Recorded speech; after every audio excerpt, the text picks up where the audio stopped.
ইমামে বদরুদ্দিন আইনি রহমতুল্লাহ আলাই 855 হিজরিতে যার ইন্তিকাল। কত হিজরি?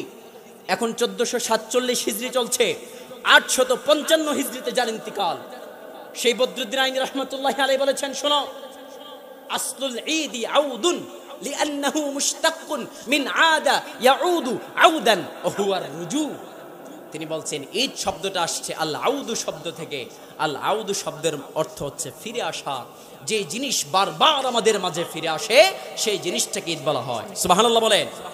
এখন আপনাদের কাছে প্রশ্ন, 1446 হিজরিতে কি আমরা গত বছর ঈদে মিলাদুন্নবী করি নাই? করেছি কিনা? এই বছর 1447 হিজরিতে আমরা করছি। আল্লাহ যদি হায়াতে বাঁচিয়ে রাখে 1448 হিজরিতেও আমরা করব পবিত্র ঈদে মিলাদুন্নবী সাল্লাল্লাহু আলাইহি ওয়াসাল্লাম উদযাপন। তাহলে বোঝা যায় এই জিনিসটা বারবার আমাদের মাঝে রুজু হচ্ছে, আনন্দের সাথে বারবার ফিরে আসছে। এটাকেই তো ঈদ বলা হয়। সুবহানাল্লাহ বলেন। আজকে আমরা ঈদ বলি, ঈদ বলার কারণে আজকে গোটা বাংলাদেশে কত রকমের চুলকানি শুরু হয়ে গেছে। আজকে ঈদ শব্দটা শুনলে তাদের মধ্যে অসহ্য যন্ত্রণা শুরু হয়ে যায়। আমরা আদবের সাথে বলতে চাই, ভাই আপনারা কেন ঈদ শব্দটা শুনলে আপনাদের এত চুলকানি শুরু হয়? আপনারা কেন নাক ছিটকান? না, ইমাম জালালউদ্দিন সুয়ুতি রহমাতুল্লাহ আলাইহি, শুধুমাত্র তাই না, মুল্লা আলী কারি হানাফি রাহিমাহুল বারি, শুধুমাত্র তাই না, ইমাম বদরুদ্দিন আইনি রহমাতুল্লাহ আলাইহি সহ ওনারা তো ঈদের এমন সংজ্ঞা দিয়েছেন যে মিলাদুন্নবীকে ঈদ বলতে আর কোনো সমস্যাই থাকে না। সুবহানাল্লাহ বলেন। মুল্লা আলী কারি হানাফি রহমাতুল্লাহ আলাইহি 1054 হিজরিতে যার ইন্তিকাল। মুল্লা আলী কারি হানাফি রহমাতুল্লাহ আলাইহি বলেছেন, কুল্লু ইজতিমাইন লিসসুরুর, আমরা খুশি হয়ে আনন্দ উদযাপন করার জন্য যখন জামায়াত হয়ে যায়, একসাথে হয়ে যায়, সেটাকে ঈদ বলা হয়। সুবহানাল্লাহ বলেন। তাহলে মিলাদুন্নবী উপলক্ষে আমরা খুশি হয়ে এখানে একসাথে হই নাই, এটাই তো ঈদ। ঈদ আপনারা কেন খুঁজে পান না? আমাদের তো বুঝে আসে না। শুধুমাত্র তাই না, ইমামে বদরুদ্দিন আইনি রহমতুল্লাহ আলাইহি 855 হিজরিতে যার ইন্তিকাল। কত হিজরি? এখন 1447 হিজরি চলছে। 855 হিজরিতে যার ইন্তিকাল। সেই বদরুদ্দিন আইনি রহমতুল্লাহ আলাইহি বলেছেন, শোনো, আসলুল ঈদি আউদুন লিআন্নাহু মুশতাক্কুন মিন আদা ইয়াউদু আউদান ওয়া হুয়া রুজু। তিনি বলছেন ঈদ শব্দটা আসছে আল আউদু শব্দ থেকে। আল আউদু শব্দের অর্থ হচ্ছে ফিরে আসা। যে জিনিস বারবার আমাদের মাঝে ফিরে আসে সেই জিনিসটাকে ঈদ বলা হয়। সুবহানাল্লাহ বলেন। এখন আপনাদের কাছে প্রশ্ন, 1446 হিজরিতে কি আমরা গত বছর ঈদে মিলাদুন্নবী করি নাই? করেছি কিনা? এই বছর 1447 হিজরিতে আমরা করছি। আল্লাহ যদি হায়াতে বাঁচিয়ে রাখে 1448 হিজরিতেও আমরা করব পবিত্র ঈদে মিলাদুন্নবী সাল্লাল্লাহু আলাইহি ওয়াসাল্লাম উদযাপন। তাহলে বোঝা যায় এই জিনিসটা বারবার আমাদের মাঝে রুজু হচ্ছে, আনন্দের সাথে বারবার ফিরে আসছে। এটাকেই তো ঈদ বলা হয়। সুবহানাল্লাহ বলেন। তাহলে আপনারা ঈদ কেন খুঁজে পান না? ওনারা বলে দুইয়ের বেশি ঈদ নাই, বলে বাবুল ঈদাইন, কিতাবুল ঈদাইন, হাদিসের অধ্যায়ে 2 ঈদের কথা আছে, 2 ঈদের বাহিরে তো অন্য কোনো ঈদের কথা নাই। আমরা বলি ভাই, তাবারানী শরীফ খুলেন, সেই তাবারানীতে স্পষ্ট করে হাদিস সাক্ষী রাসূলুল্লাহ সাল্লাল্লাহু আলাইহি ওয়াসাল্লাম বলেছেন, যায়্যিনু আ'য়াদাকুম বিত-তাকবীর, উম্মতেরা তোমরা তোমাদের ঈদ সমূহকে তাকবীর দ্বারা সৌন্দর্যমণ্ডিত করো। আমরা জানি ঈদ শব্দটি একবচন, দ্বিবচন হচ্ছে ঈদানে, ঈদাইনে মানে 2 ঈদ। রাসূলুল্লাহ দ্বিবচন শব্দ ব্যবহার করে নাই, ব্যবহার করেছেন আ'য়াদ। আয়াদ হতে গেলে কমপক্ষে 3টা ঈদ হওয়া লাগবে। সুতরাং বুঝে যায় রাসূল বলেছেন তোমরা তোমাদের ঈদ সমূহকে উদযাপন করো। এবার 3, 4, 5, 6 যত ঈদ উম্মতে মুহাম্মাদির জন্য আল্লাহ তাআলা সিলেক্টেড করে দিয়েছেন, আল্লাহ তাআলা নির্বাচন করে দিয়েছেন, এই সমস্ত ঈদগুলো তোমরা উদযাপন করো আল্লাহর তাকবীরের মাধ্যমে। সুবহানাল্লাহ বলে। যদি ঈদ 2 এর মধ্যেই সীমাবদ্ধ হতো, রাসূল বলতেন যায়্যিনু ঈদাকুম, তোমরা তোমাদের 2টা ঈদকে সৌন্দর্যমণ্ডিত করো। কিন্তু রাসূল বলেছে না, ঈদের সংখ্যা তো অনেক বেশি, অনেক পরিমাণে বেশি। এই জন্য রাসূল বলেছেন যায়্যিনু আ'য়াদাকুম, তোমরা তোমাদের ঈদ সমূহ মানে 3 থেকে শুরু করে নিয়ে যত ঈদ আছে সমস্ত ঈদকে তোমরা উদযাপন করো আল্লাহর তাকবীরের মাধ্যমে। সুবহানাল্লাহ বলেন। তাহলে বোঝা যায় এই 2 এর বাহিরেও ঈদ আছে না নাই? ঈদুল ফিতর আর ঈদুল আদহা, এই 2 ঈদের বাহিরেও ঈদ আছে না নাই? এ জোরে বলেন আছে কিনা? সম্মানিত হাজিরিন, ঈদ তো আছে, কেন খুঁজে পান না? হযরত ইবনে আব্বাস রাদিয়াল্লাহু তাআলা আনহু এক ইহুদির সামনে একটি আয়াতে কারিমা তেলাওয়াত করলেন। আল ইয়াউমা আকমালতু লাকুম দীনাকুম ওয়া আতমামতু আলাইকুম নি'মাতি ওয়া রাদিতু লাকুমুল ইসলাম দীনা। যখন এই আয়াতে কারিমা তেলাওয়াত করলেন ইহুদির সামনে, সেই ইহুদি জবাব দেয়, হে আব্দুল্লাহ ইবনে আব্বাস, এই আয়াতটা যদি আমাদের ধর্মের মধ্যে নাজিল হতো, আমরা এই দিনটাকে ঈদের দিন বানায় ফেলতাম। সুবহানাল্লাহ বলে। হযরত আব্দুল্লাহ ইবনে আব্বাস জবাব দেয়, শোনো, ফাইন্নাহা নাযালাত ফি ইয়াউমি ঈদাইন, ফি ইয়াউমি জুমআতিন ওয়া ফি ইয়াউমি আরাফা। শোনো, এই আয়াতে কারিমা দুইটা ঈদের দিনেই তো নাজিল হয়েছে, একটা হলো জুমার দিন আর একটা হলো আরাফার দিন। তাহলে রাসূলুল্লাহ হাদিসের মধ্যে জুমার দিনকে ঈদের দিন বলেছেন। সুবহানাল্লাহ। আর একটু জোরে হয় নাই, আরো জোরে। রাসূলুল্লাহ আরাফার দিনকে ঈদের দিন বলেছেন। সুবহানাল্লাহ বলে। তাহলে বোঝা যায় ঈদুল ফিতর আর ঈদুল আজহার বাহিরেও আরো ঈদ আছে না নাই? আমরা এই পবিত্র ঈদে মিলাদুন নবী সাল্লাল্লাহু আলাইহি ওয়াসাল্লামকে শুধুমাত্র সাধারণ ঈদ মনে করি না। তারিখে মক্কা খুলুন, সেখানে দেখবেন স্পষ্ট করে সেই তারিখে মক্কার মধ্যে লেখা, স্পষ্ট করে লেখা, সেখানে স্পষ্ট করে লেখা আছে যে আমরা এই পবিত্র মিলাদুন নবী সাল্লাল্লাহু আলাইহি ওয়াসাল্লামকে ঈদ সর্বশ্রেষ্ঠ ঈদ হিসেবে গণ্য করি। কুন্না নাউদ্দু, আমরা গণনা করতাম রাসূল সাল্লাল্লাহু আলাইহি ওয়াসাল্লামের জন্মের দিনটাকে বিসাইয়্যিদিল আয়াত। কুন্না নাউদ্দু মিলাদুন নবী সাল্লাল্লাহু আলাইহি ওয়াসাল্লাম বিসাইয়্যিদিল আয়াত। আমরা মিলাদুন নবীকে শুধুমাত্র সাধারণ ঈদ না, আমরা বিসাইয়্যিদিল আয়াত, সমস্ত ঈদের সর্দার মনে করি। আল্লামা কুতুবউদ্দিন হানাফি রাহিমাহুল বারি তারিখে মক্কায় লেখেন, কুন্না নাউদ্দু হাদাল ইয়াউমা বিসাইয়্যিদিল আয়াদ। আমরা এই পবিত্র মিলাদুন নবীর দিনকে আমরা সর্বশ্রেষ্ঠ ঈদ মনে করি, সমস্ত ঈদের সেরা ঈদ মনে করি। সুবহানাল্লাহ বলে। তাহলে সেই কুতুবউদ্দিন হানাফি রাহমাতুল্লাহি আলাইহি তিনি যদি বলতে পারেন এই ঈদ হচ্ছে সকল ঈদের সেরা ঈদ, আমরা ১৫০০ বছর পরে এসে আমরা কি বলতে পারি না? এজোরে বলেন, পারি কিনা? সুতরাং বোঝা যায় ঈদে মিলাদুন নবীকে ঈদ বলতে কোনো সমস্যা। আমাদের ব্রাহ্মণবাড়িয়াতে দেখলাম তারা মিছিল করেছে যে আপনারা ঈদ নাম দিয়ে আপনারা ঈদে মিলাদুন নবী উদযাপন করবেন, ব্রাহ্মণবাড়িয়াতে এটা আমরা হতে দিব না। তারা মিছিল করেছে। আচ্ছা, ঈদ নামটাতে সমস্যাটা কোথায়? আমি এই পর্যন্ত যতগুলো দলিল আপনাদের সামনে দিয়েছি, পারলে ওনারা এরকম একটা অথবা দুইটা দলিল উপস্থাপন করুক না, অথবা যুক্তি উপস্থাপন করুক না যে মিলাদুন নবীকে ঈদের দিন বলা যাবে না। না, আমাদের মতো কখনো তারা যুক্তি উপস্থাপন করতে পারবে না। শুধুমাত্র গায়ের জোরে আমাদের উপরে চাপিয়ে দিতে চায়, কিন্তু সেই গায়ের জোর তো আমরা মানি না। কারণ আমাদের সাথে রাসূলুল্লাহ সাল্লাল্লাহু আলাইহি ওয়াসাল্লামের কানেকশন আছে, রাসূলের মাওয়াদ্দাত আছে, রাসূলের মুহাব্বত আছে, রাসূলের ইশক আছে। আমরা জুনুনি হালতে পড়ে যাই, যেমন পড়েছিলেন সুফি ফতে আলী ওয়াইসি বর্ধমান রাহমাতুল্লাহি আলাইহি। সুতরাং আমরা তাদের উত্তরসূরি। সুতরাং এই ফতোয়া আমাদেরকে কখনো আটকাতে পারবে না। ঠিক কিনা বলে? আমাদের প্রাণের দরবার সোনাকান্দা দরবার শরীফে 2 দিন ব্যাপী বার্ষিক পবিত্র ঈদে মিলাদুন নবী সাল্লাল্লাহু আলাইহি ওয়াসাল্লাম উপলক্ষে মাহফিল হয়েছে।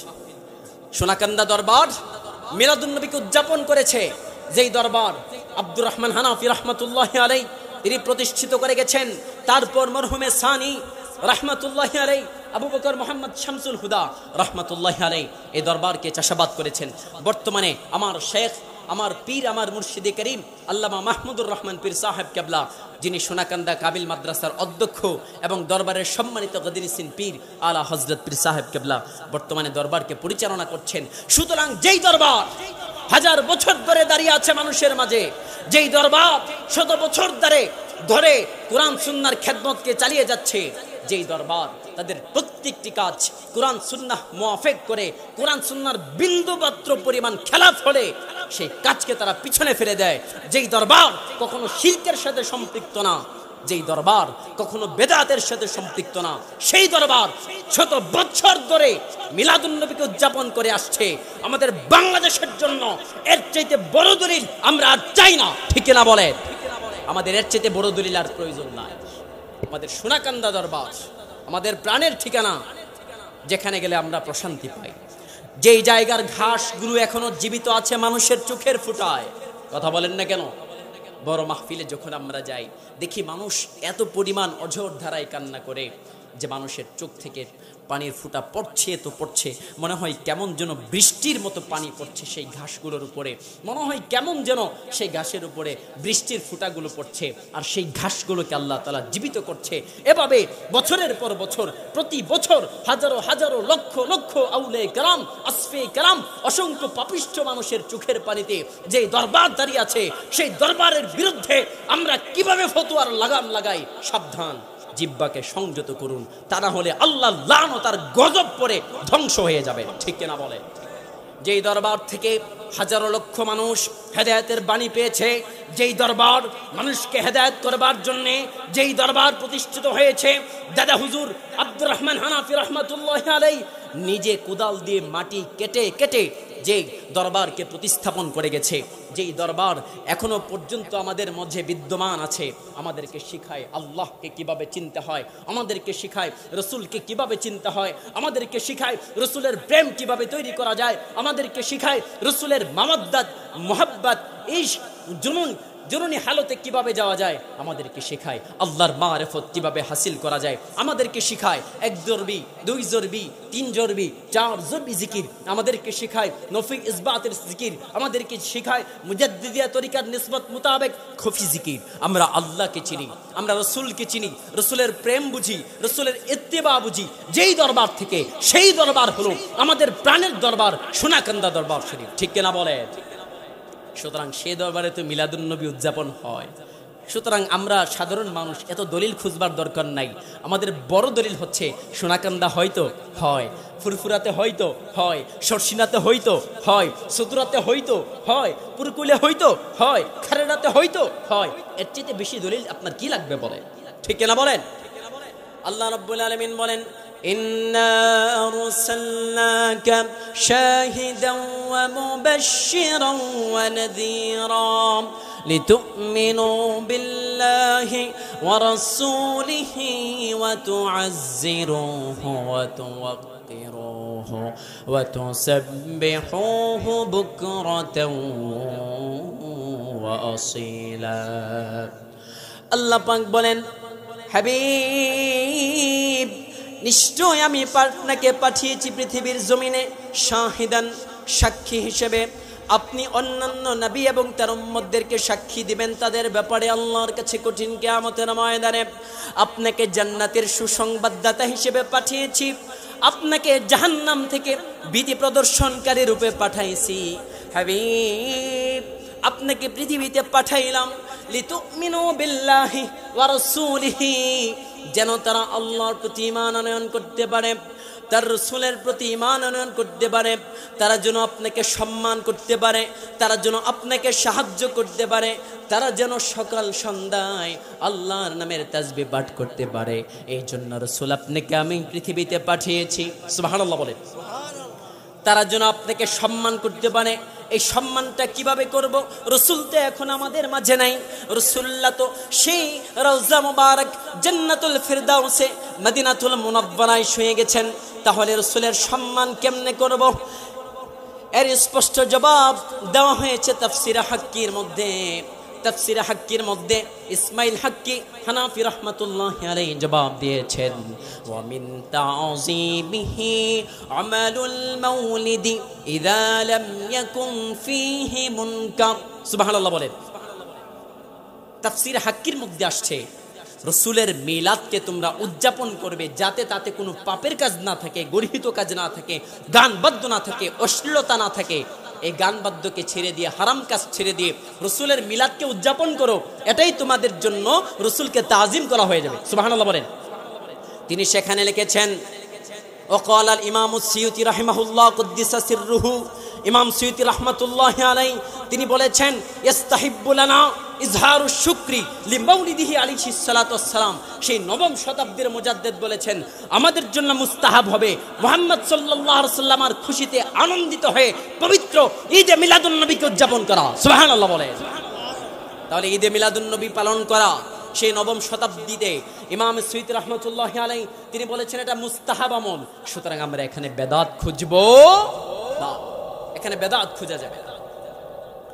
হযরত ইবনে আব্বাস রাদিয়াল্লাহু তাআলা আনহু থেকে হাদিস, যে হাদিসটি তিরমিজির মধ্যে আসছে, عن ابن عباس رضي الله تعالى عنه فكأنما سمع شيئا فقام النبي صلى الله عليه وسلم على المنبر فقال من أنا قالوا أنت رسول الله قال أنا محمد بن عبد الله ابن عبد المطلب إن الله خلق الخلق فجعلني في خيرهم ثم جعلهم فرقتين فجعلني في خيرهم فرقة ثم جعلهم قبائل فجعلني في خيرهم قبيلة ثم جعلهم بيوتا فجعلني في خير بيتا فأنا خيرهم نفسا وخيرهم بيتا سبحان الله ইবনে আব্বাস রাদিয়াল্লাহু তাআলা আনহু রাসূলের দরবারে উপস্থিত হয়ে গেছে ফাকান্নামা সামিআ শাইআন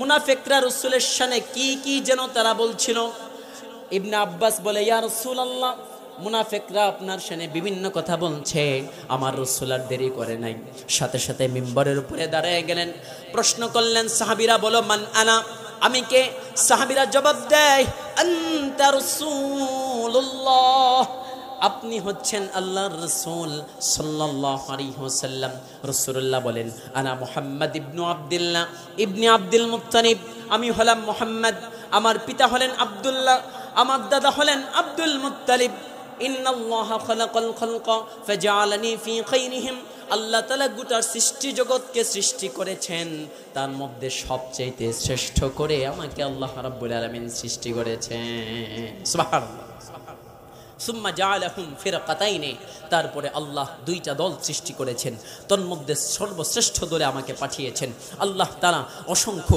গোত্র সৃষ্টি করেছেন তন্মধ্যে শ্রেষ্ঠ গোত্র হাশিমি গোত্রে আমাকে পাঠিয়েছেন আল্লাহ তাআলা অসংখ্য গড় সৃষ্টি করেছেন তন্মধ্যে শ্রেষ্ঠ গড় আমাকে আব্দুল মুত্তালিবের গড়ে বাবা আব্দুল্লাহর ঘরে আল্লাহ তাআলা আমাকে পৃথিবীতে পাঠিয়েছেন ফাআনা খায়রুহুম নাফসান ওয়া খায়রুহুম বাইতান আমি আমার ঘরের দিক থেকেও তোমাদের চাইতে উত্তম আমি আমার পরিবারের দিক থেকেও আমার বাড়ির দিক থেকেও তোমাদের চাইতে উত্তম সুতরাং মুনাফিকরা কেন আমার শানে কথা বলবে খরাজতু মিন নিকাহিন ওয়া লাম আখরুজ মিন সিফাহিন মিল্লাদুন আদামা ইলা আন ওয়ালাদানি আবি ওয়া উম্মি লাম ইউসিবনি মিন সিফাহিল জাহিলিয়াতি শাই স্পষ্ট হাদিস মুসনাদ আহমদের মধ্যে হাদিস আসছে আল্লাহ রাসূল সাল্লাল্লাহু আলাইহি ওয়াসাল্লাম বলেছেন শোনো খরাজতু মিন নিকাহিন আমি বিবাহ থেকে পৃথিবীতে এসেছি ওয়ালাম আখরুজ মিন সিফাহিন কোন অন্যায় অশ্লীল কাজের মাধ্যমে আমি পৃথিবীতে আসি নাই মিল্লাদুন আদামা ইলা আন ওয়ালাদানি আবি ওয়া উম্মি সেই আদম সফিউল্লাহ থেকে শুরু করে নিয়ে আমার পিতামাতা পর্যন্ত আমার যে বংশধারা চলে গেছে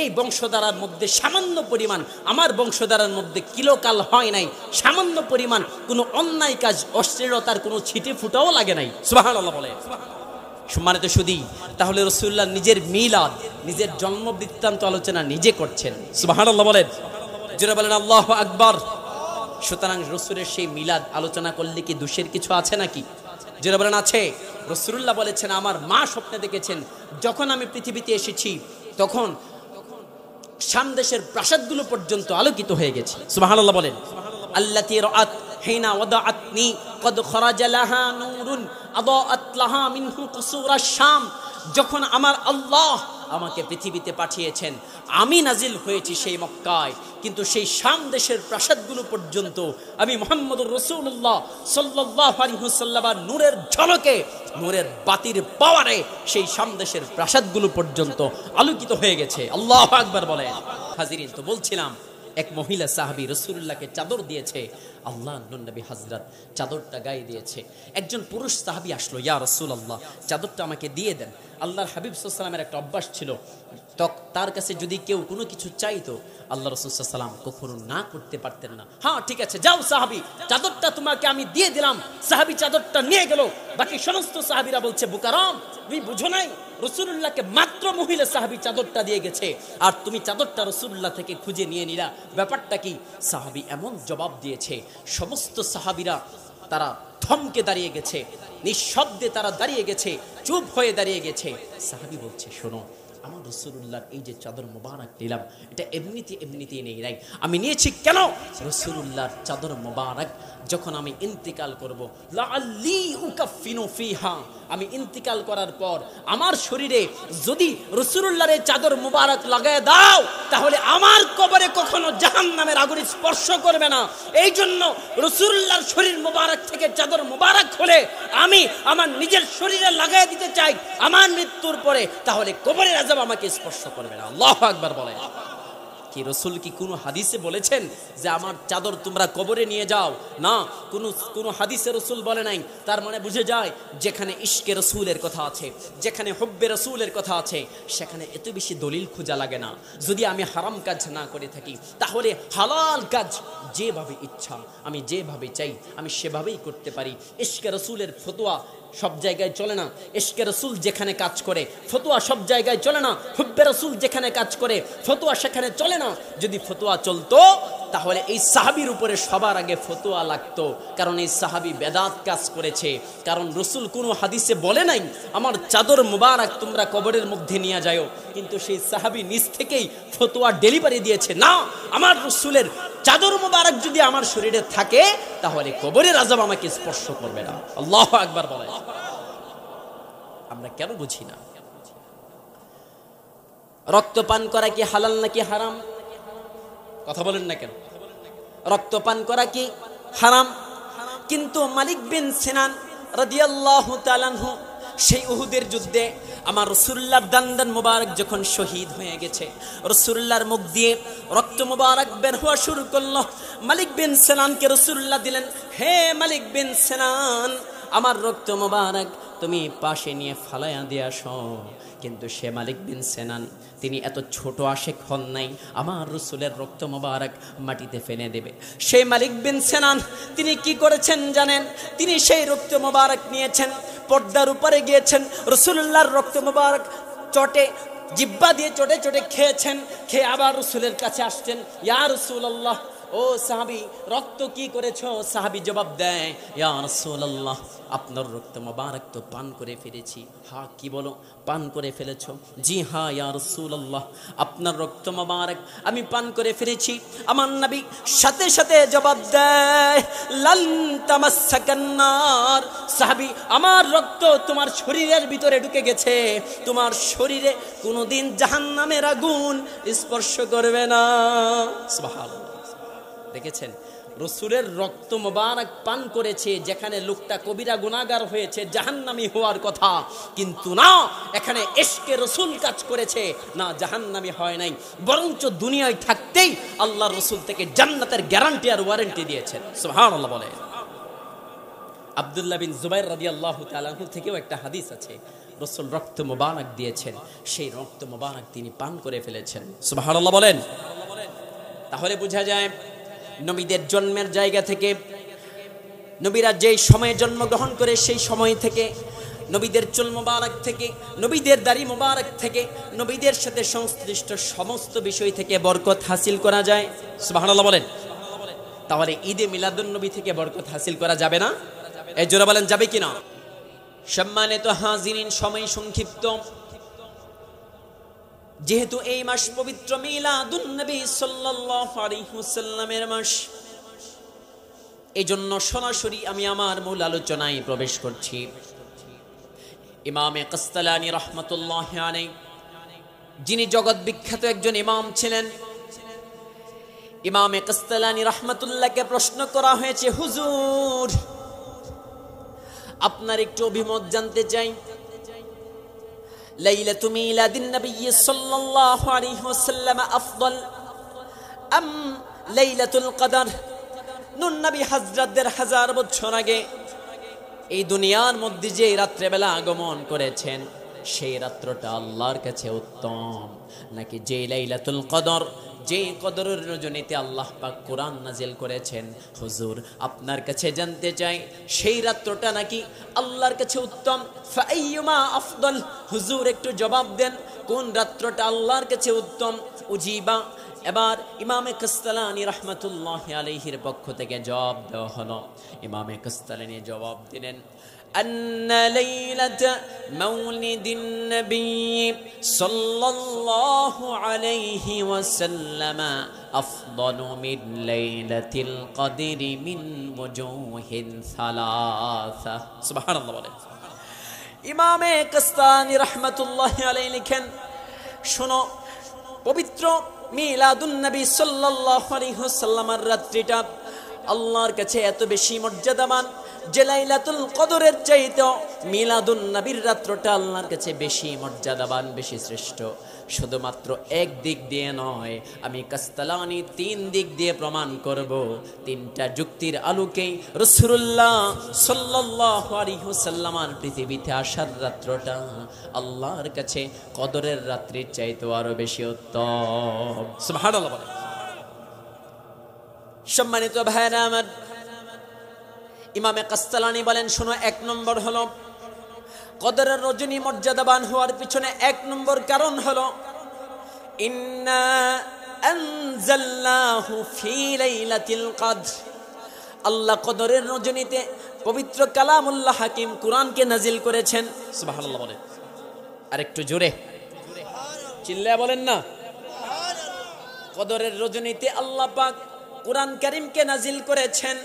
যদি কুরআন কারীম নাজিল হওয়ার কারণে কদরের রজনী 1000 মাসের চাইতে আরো শ্রেষ্ঠ হয়, তাহলে যে রজনীতে এই কুরআন যার উপরে নাজিল হয়েছে সেই আকায়ে নামদার তাজদারে মদিনা মুহাম্মদ সাল্লাল্লাহু আলাইহি ওয়াসাল্লাম এই পৃথিবীর মধ্যে আগমন করেছেন। সুতরাং কুরআন যে নবীর উপরে নাজিল হয়েছে সেই নবী আসার রাত্রটা কদরের রাত্রির চাইতে আরো 1000 বেশি দামি। সুবহানাল্লাহ।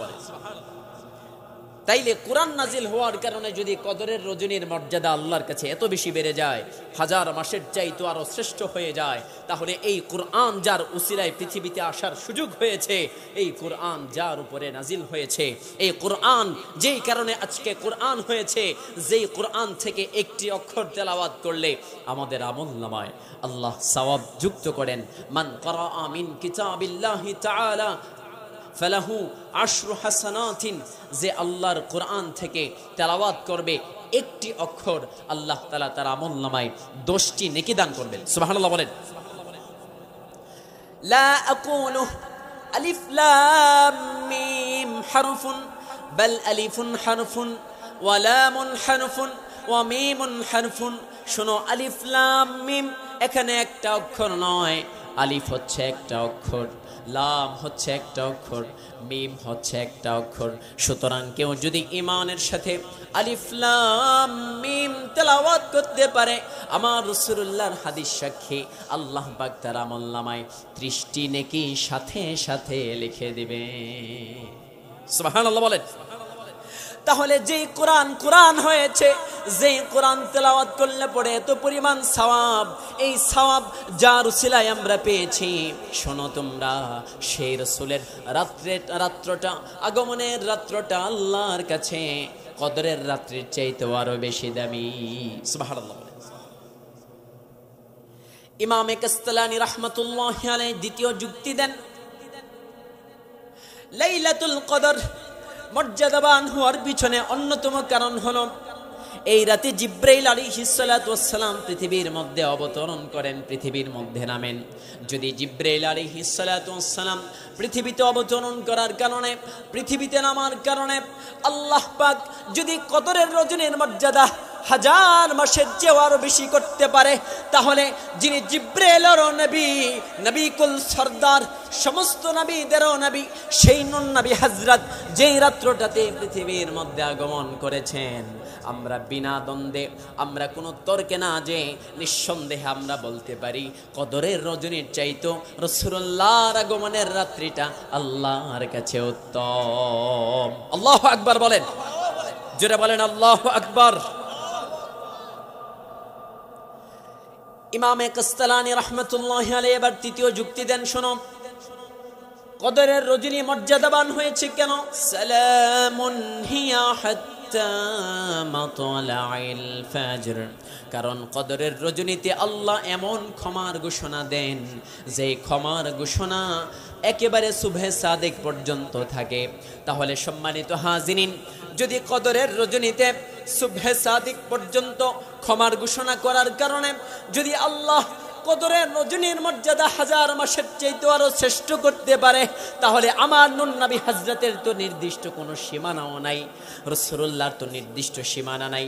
আল্লাহ বলেন ওয়ামা আরসালনাকা ইল্লা রাহমাতাল লিল আলামিন। হাবিব, আপনার নির্ধারিত কোনো সীমা আমি দেই নাই। কিয়ামত অদ্যাবধি পর্যন্ত যত আলম বাড়তে থাকবে, যত আলম সৃষ্টি হতে থাকবে, হাবিব আপনি সমস্ত আলমের জন্য হলেন আপনি নবী। সুতরাং যে রাসূল সমস্ত আলমের জন্য নবী, সেই রাসূল এই পৃথিবীতে যে সময়ে আগমন করেছেন, সেই রাত্রটা আল্লাহর কাছে কদরের রাত্রের চাইতেও কম দামি নাকি বেশি দামি? সুবহানাল্লাহ বলেন। ইমামে কাস্তালানি বলেছেন, শোনো, আমি এই তিনটা দিক দিয়ে প্রমাণ করে দিলাম যে কদরের রজনীর চাইতেও লাইলাতু মাউলিদিন নবী সাল্লাল্লাহু আলাইহি ওয়াসাল্লাম, রাসূলের আগমনের রাত্রটা আল্লাহর কাছে বেশি দামি। সুবহানাল্লাহ বলেন। সম্মানিত ভাইরা আমার, নবীগণ যেই সময়ে জন্মগ্রহণ করেন সেই সময়টি বরকতপূর্ণ। নবীরা যেই স্থানে জন্মগ্রহণ করেন সেই স্থানটাও বরকতপূর্ণ। নবীদের রেখে যাওয়া বিভিন্ন পবিত্র দাড়ি মোবারকগুলো, নবীদের রেখে যাওয়া চুল মোবারকগুলো, নবী আলাইহিমুসসালাতু ওয়াসসালাম গণের পোশাক মোবারকগুলো, এই সবগুলো আমাদের জন্য বরকতপূর্ণ। তাহলে ১৫০০ বছর আগে রাসূলুল্লাহ পৃথিবীতে আগমন করেছেন, সুতরাং ১৫০০ বছর পরে আমার নূর নবী হযরত যেই সময়টাতে পৃথিবীতে আগমন করেছেন, সেই সময়টা একজন মুমিন মুসলমানের কাছে অনেক বেশি দামি। সুবহানাল্লাহ বলেন। শুধু বেশি দামি না, অনেক বেশি ফজিলতপূর্ণ। সুবহানাল্লাহ বলেন। আমি এখন আপনাদের সামনে প্রমাণ করব,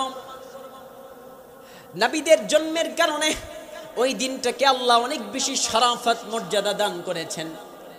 যেমনটা আমরা একটা প্রসিদ্ধ হাদিস জানি, قال رسول الله صلى الله عليه وسلم إن يوم الجمعة, নিশ্চয় জুমার দিন, সাইয়্যিদুল আইয়াম, সমস্ত দিনের সম্রাট, জুমার দিন হলো সপ্তাহের মধ্যে শ্রেষ্ঠ দিন। সুবহানাল্লাহ বলেন। ওয়া আযমুহা ইনদাল্লাহ, এই দিনের আজমত মর্যাদা আল্লাহর কাছে অনেক বেশি। সুবহানাল্লাহ বলেন। আল্লাহর হাবিব বলেছেন, শোনো, কেন জুমার দিনের মর্যাদা এত বেশি জানো? কেন ৬টা দিন থাকা সত্ত্বেও কেন এই ৬ দিনকে আল্লাহ তাআলা তিনি শ্রেষ্ঠ দিন ঘোষণা করেন নাই তার রাসূলুল্লাহর মাধ্যমে? কেন আল্লাহ পাক তিনি সাইয়্যিদুল আইয়াম, সপ্তাহের শ্রেষ্ঠ দিনকে জুমার দিন হিসেবে তার রাসূলের মাধ্যমে ঘোষণা দিয়েছেন? তো এবার রাসূল বলছেন, শোনো, ফিহি খামসু খিলাল, এই জুমার দিনে এমন পাঁচটা ঘটনা ঘটেছে, যেই 5টি ঘটনার কারণে আল্লাহ তাআলা এই জুমার দিনের শরাফত মর্যাদাকে বাকি 6 দিনের উপরে উঠায়া দিয়েছে। সুবহানাল্লাহ বলেন।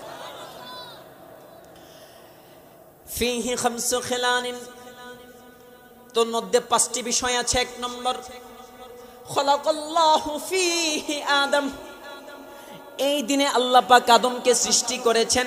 সুবহানাল্লাহ বলেন। হযরত আদমের জন্ম হয়েছে এই দিনে। আল্লাহু আকবার বলেন।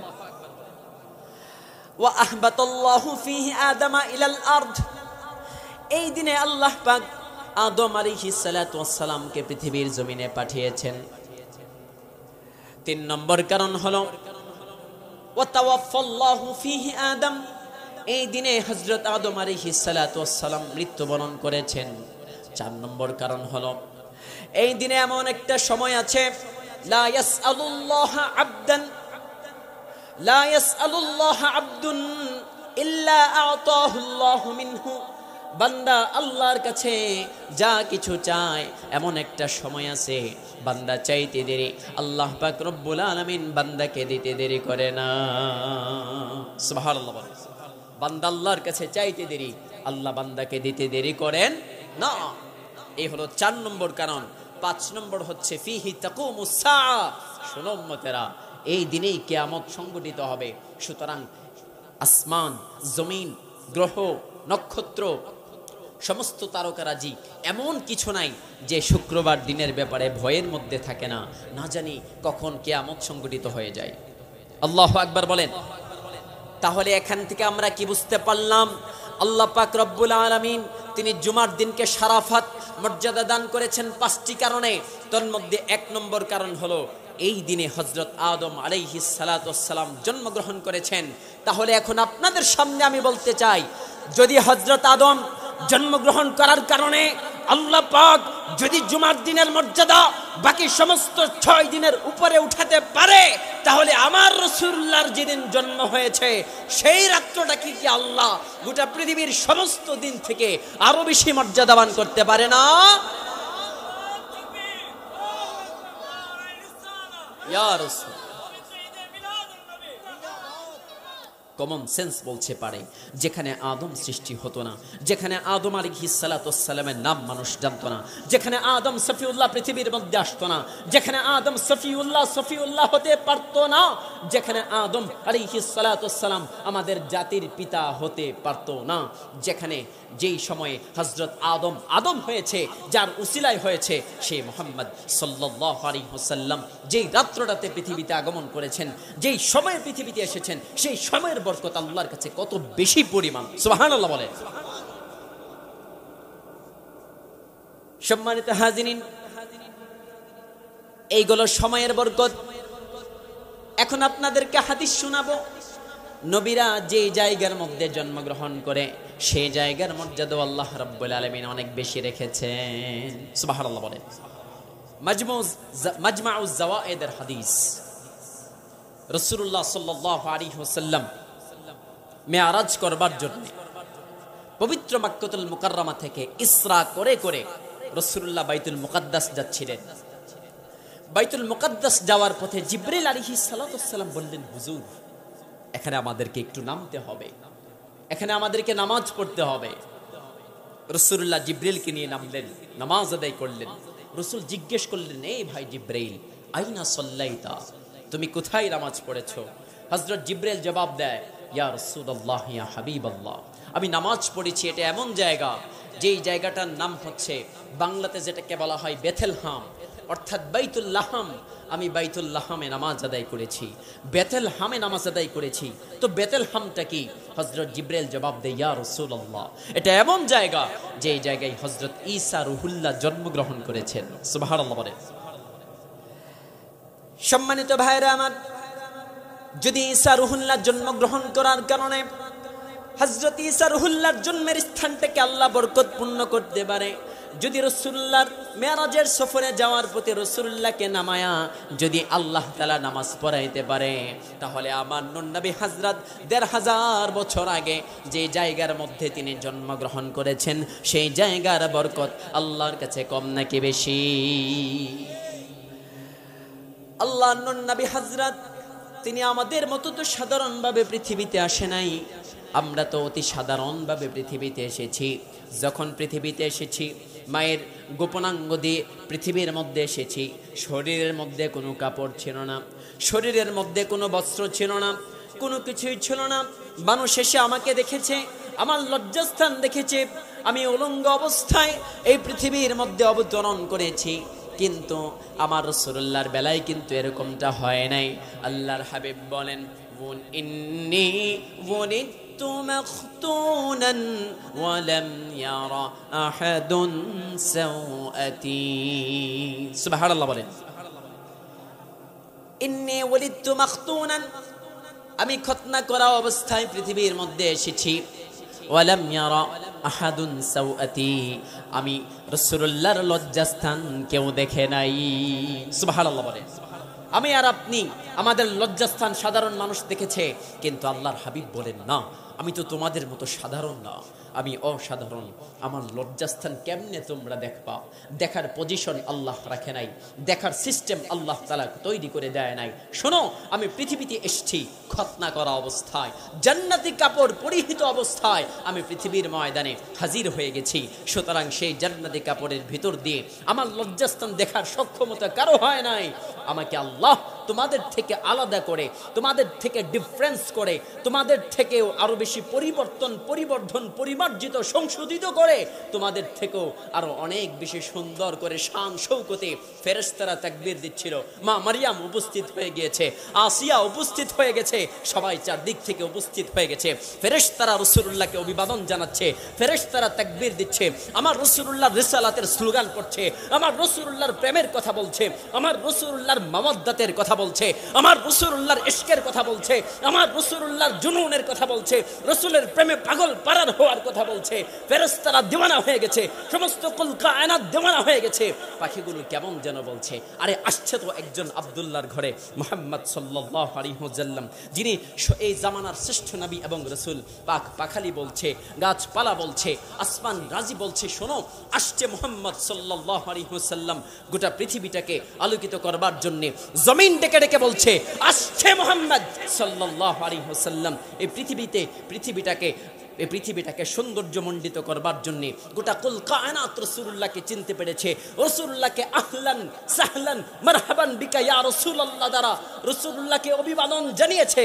আর আমরা আজকে অনেকেই সেই অভিবাদনে আমরা খুশি না, আমরা বেজার হয়ে আছি। না, কেমন যেন ১৫০০ বছর আগে আমার রাসূলের আগমনটাই প্রমাণ করছে, শোনো আমি পৃথিবী থেকে চলে যাব, কিন্তু নারাজ হতে পারবে না, নারাজ হতে পারবে না।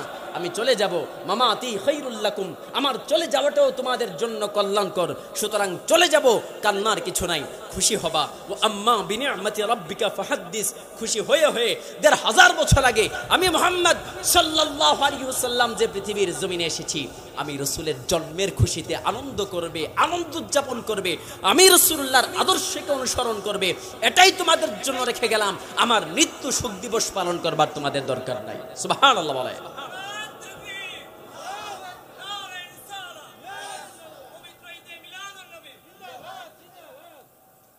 কুল কায়নাত খুশি হয়ে গিয়েছে, সমস্ত মানুষেরা খুশি হয়ে গিয়েছে, কিন্তু কিছু মানুষ তারা খুশি হতে পারে নাই, কারণ তাদের সাথে ইবলিসের ওয়াসওয়াসা ছিল, ইবলিসের প্ররোচনা ছিল।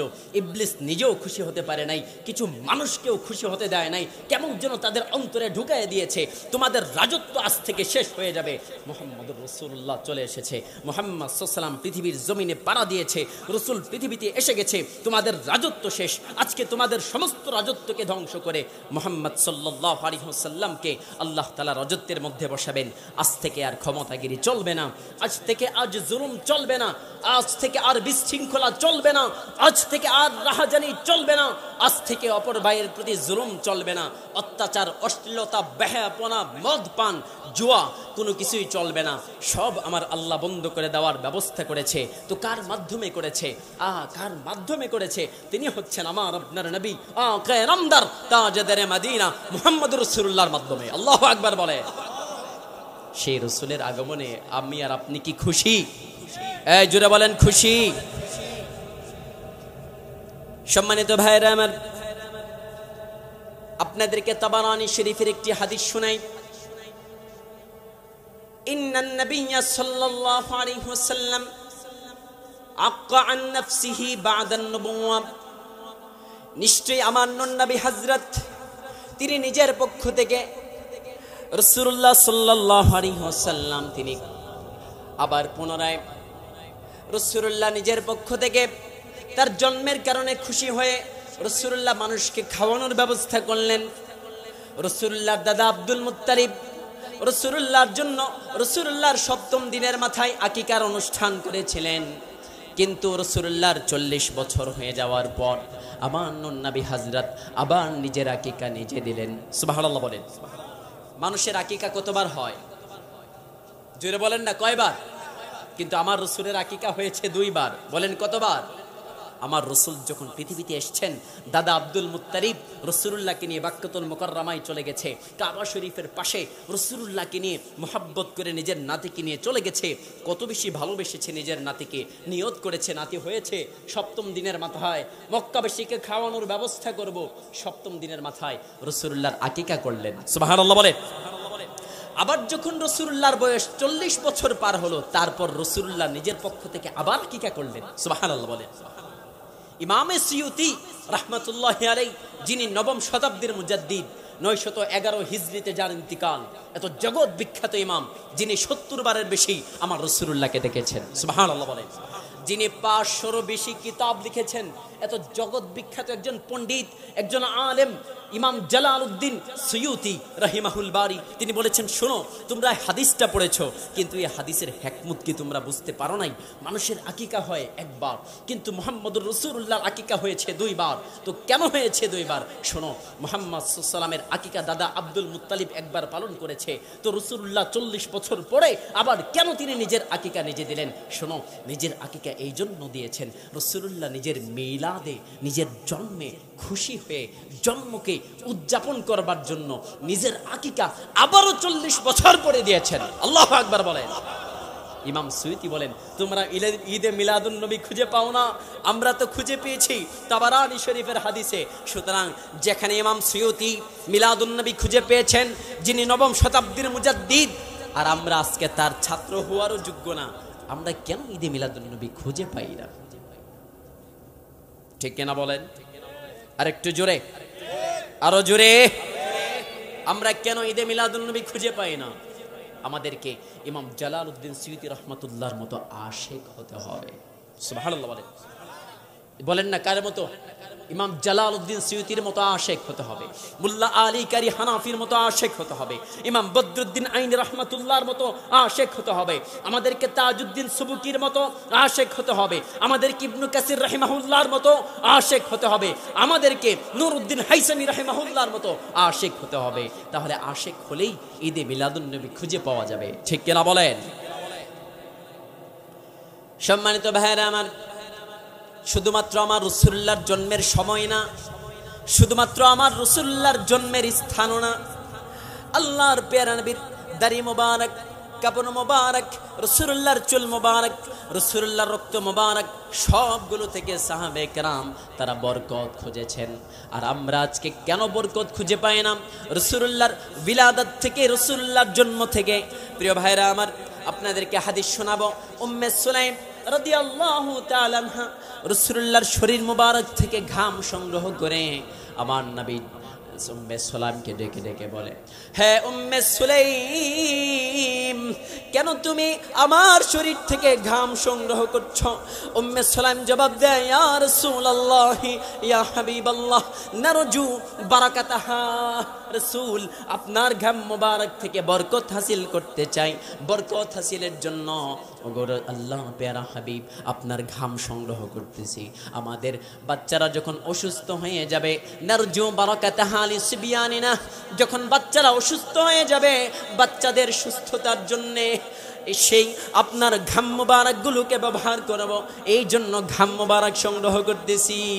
সুবহানাল্লাহ বলেন। রাসূলুল্লাহর ঘাম মোবারকে কি বরকত ছিল!